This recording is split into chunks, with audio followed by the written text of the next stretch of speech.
haber etmeden kadere çatmamın zamanı geldi.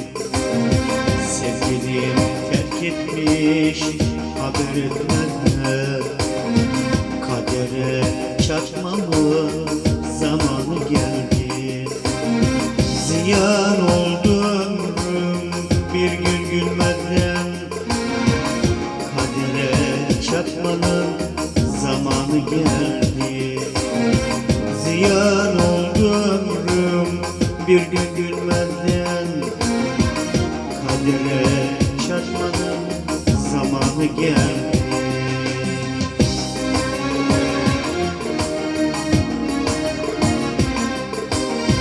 Ben böyle sensiz nasıl yaşarım? Şimdi ayrılığın zamanı geldi. Bir çıkar yolum yok, ne yapayım ben? Kadere çatmanın zamanı geldi. Bir çıkar yolum yok, ne yapayım ben? Kadere çatmamın zamanı geldi.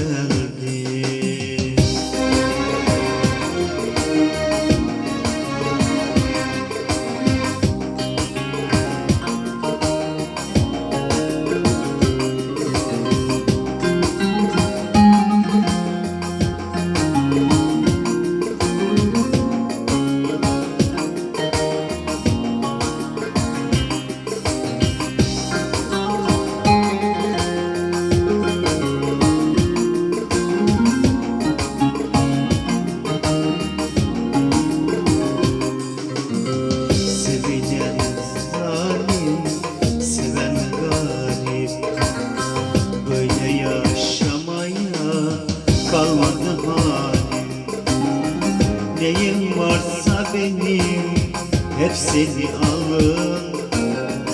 Benim için ölmenin zamanı geldi. Neyim varsa benim hep seni alın.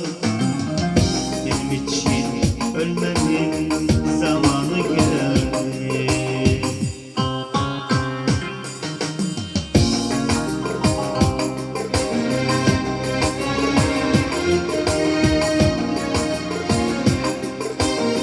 Ben böyle sensiz nasıl yaşarım?